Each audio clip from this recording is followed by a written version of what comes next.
Hai. Selamat datang kembali di channel Min Donghua. Di video kali ini kita akan melanjutkan cerita Donghua Battle Drop Devon. Nggak lama-lama lagi, kita langsung aja ke ceritanya. Cekidot. Xiaoyan, Anda sudah berada di ranah apa sekarang? Saya sangat penasaran. Xiao Yixian bertanya sambil menatap Xiaoyan dan mata indahnya berbinar-binar. Jelas dia juga sudah lama mengetahui bahwa dia dan Xiaoyan tidak berada di jalan yang sama. Dan ia tak pernah berharap Xiaoyan akan jatuh cinta lagi padanya. Jadi meskipun dia cukup merindukannya, tapi penyesalan itu juga mulai memudar seiring waktu. Anda harus tahu, berkultivasi adalah perjalanan tanpa akhir, di hadapan yang lemah. Saya bisa dianggap kuat, tetapi di hadapan yang lebih kuat, saya masih lemah. Dunia kita akan menghadapi bencana yang belum pernah terjadi sebelumnya. Jika kita tak mampu melawan, kita semua akan musnah. Xiaoyan berkata, bahwa meskipun dia telah mengalahkan dunia Taisu kali ini, tapi dia juga semakin banyak belajar. Jadi dia semakin menyadari bahwa Taisu hanyalah pemimpin. Bukan satu-satunya dunia yang ingin menginvasi dunia Senshi. Karena ketika tembok runtuh, semua orang akan mendorongnya, sehingga perang antar dunia akan membuktikan hal ini dengan jelas. Bagaimanapun terlalu banyak keraguan dalam kehancuran dunia tanpa batas. Bahkan kehancuran mereka berada di luar jangkauan satupun dari 9 alam. Jadi, Xiaoyan sekarang mengerti bahwa jika Senshi tidak berubah, kemungkinan besar mereka akan mengulangi kesalahan seperti dunia tanpa batas. Meskipun saya tidak tahu banyak, tragedi kekosongan Laut Barat mengungkapkan kehancuran banyak nyawa. Tapi saya akan memimpin aula 10.000 iblis menuju pertumbuhan. Dalam perang dunia, aula 10.000 iblis harus mengerahkan seluruh kekuatannya. Xiao Yixian berkata dengan serius. Bagaimanapun dia selalu menjadi orang yang sangat rasional. Dan ia mengerti taruhan yang dibicarakan Xiaoyan.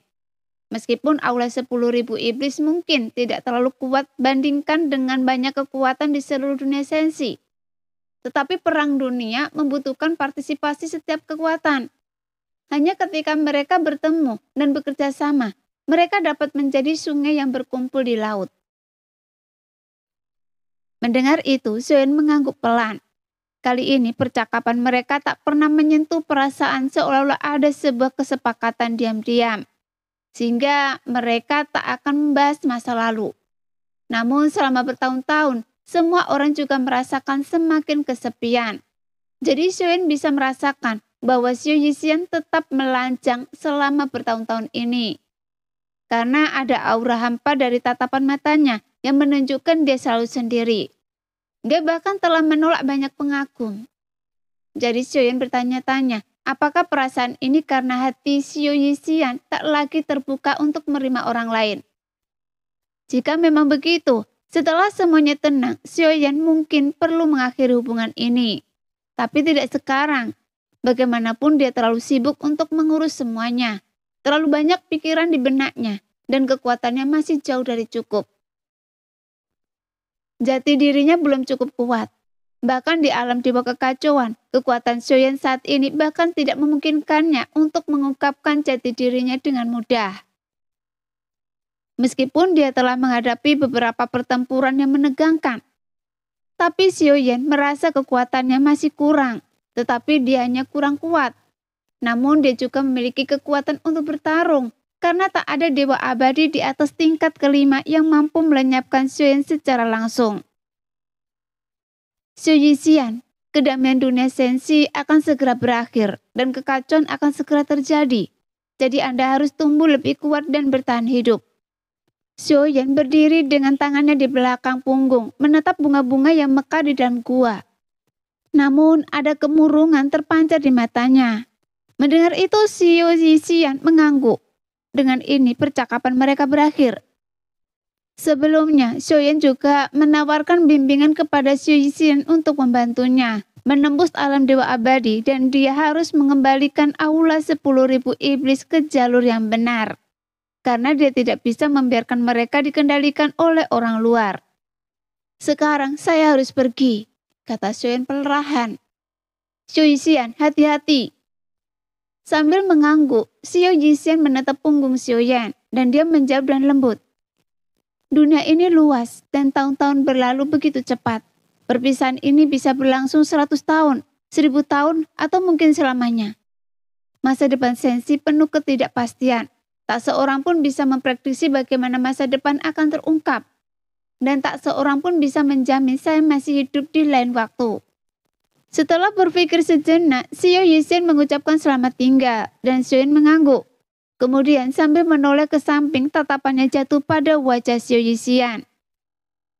Lautan cukup luas bagi ikan untuk melompat, dan langit cukup luas bagi burung untuk berterbang tinggi. Percayalah pada diri Anda sendiri, sampai jumpa di puncak. Xiaoyan mengakhiri kata-katanya.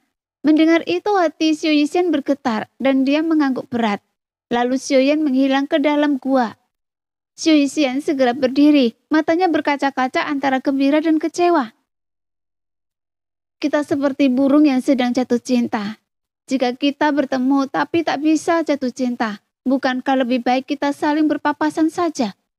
Saya tahu, pelukan itu bukan ilusi. Xiao Yixian mengepakkan tangannya sedikit, tapi air mata menggenang di matanya. Gadis kecil yang malang. Pada saat itu, suara yang familiar itu tiba-tiba bergema di telinga Xiao Yixian, sehingga mengejutkan tubuhnya yang halus. Kemudian, sebuah lengan yang kuat memeluknya. Gadis kecil, dari pengalaman saya yang tak terhitung jumlahnya, saya bisa langsung tahu bahwa dia sangat mencintai Anda, tetapi hanya ada ikatan di antara kalian. Berlatihlah dengan giat untuk masa depan, dan hanya dengan begitu, Anda akan memiliki kesempatan berada di sisinya. Jelas orang yang menghentikan Xiao Yixian adalah Ye Beijing. Setelah selesai berbicara, ia tersenyum tipis pada Xiao Yixian sebelum menghilang. Xiao Yixian merenung, namun secerca tekad terpancar di matanya karena dia tampak melihat harapan. Apapun yang terjadi, saya akan menjadi lebih kuat, bahkan lebih hebat lagi, karena saya harus melindungi dunia ini, terlebih lagi untuk melindunginya. Setelah Xiaoyan meninggalkan gua Xiao Yixian, ia tiba di atas istana 10.000 iblis. Kemudian menatap langit yang dipenuhi kura-kura iblis. Dan ada puluhan juta kura-kura iblis. Begitu padat hingga tampak seperti sungai hitam yang menggantung di langit. Kemudian, Xiaoyan mengangkat tangannya dan panci penekan jiwa pun muncul. Dengan kilatan cahaya, dia melepaskan awan ungu hitam. Kura-kura iblis yang Anda bawakan untuk saya tidak cukup, karena saya butuh lebih banyak. Hanya dengan ini, Anda tidak sebanding dengan Raja Iblis tertinggi, kata Xiaoyan sambil mencibir. Meskipun ada banyak, jumlah boneka yang kuat di antara mereka tidak banyak. Efektivitas tempur boneka-boneka itu secara inheren melemah, jadi dibutuhkan boneka yang lebih kuat. Tuan muda, saya telah menjara semua sekte dan pasukan pemurni boneka di Sensi untuk mengumpulkan ini. Jika Anda menginginkan jumlahnya, Sensi saja tidak akan cukup. Bagaimana kalau Anda membiarkan saya pergi ke dunia lain? Dan saya berjanji akan memberi Anda pasukan iblis yang seberjumlah beberapa ratus juta. Kata Ye Tian dengan serius. Kali ini dia tidak bersikap arogan, melainkan memberikan gelar dan kemudian berbicara dengan janji yang sungguh-sungguh. Xiaoyan melirik awan hitam dengan keraguan saat mendengar ini, karena keinginan Ye Tian dapat diterima. Tetapi semua kura-kura iblis yang berada di sini harus tetap berada di Sensi dan tidak boleh dibawa pergi. Jelas Xiaoyan merasa, jika Ye Tian meninggalkan dunia Sensi, Xiaoyan tidak akan bisa lagi menemukannya atau setidaknya menangkapnya. Mendengar persetujuan Xiaoyan, Ye Tian langsung tertarik dan berubah menjadi wujud manusia. Namun perubahan itu membuat Xiaoyan mengerutkan kening, karena dia telah berubah menjadi seorang wanita berkulit ungu, dengan lekuk tubuh yang indah dan sosok yang menggairahkan, seperti seorang penyihir. Saya akan kembali, teriak Xiaoyan, dan Ye Tian kembali berubah menjadi awan ungu hitam. Saya pergi, kata Ye Tian lagi. Namun saat dia hendak pergi, Xiaoyan tiba-tiba melambaikan tangannya dan menyimpannya di dalam panci penekan jiwa. Hei, Anda tidak menepati janji Anda. Ternyata tindakan Anda meniru iblis. Yetian meraung dari dalam panci penekan jiwa, merasakan sebuah rencana jahat. Saya sudah berjanji pada Anda, tapi saya tidak bilang pasukan iblis ini akan tetap di sini. Dan Anda harus merenungkan kesalahan Anda dalam pengasingan. Pikir Suen bergerak, dan jiwa kehampaan muncul. Sebuah lubang hitam muncul entah dari mana. Kemudian Ye Beijing melangkah ke dalamnya. Lubang hitam itu berkelebat dan Xiaoyan menghilang. Sehingga aula 10.000 iblis kehilangan kendali. Ketertibannya kembali dipulihkan. Nah, demikianlah video kali ini. Terima kasih yang sudah menonton video Min Er sampai selesai ya. Sampai jumpa lagi di video selanjutnya. Bye-bye.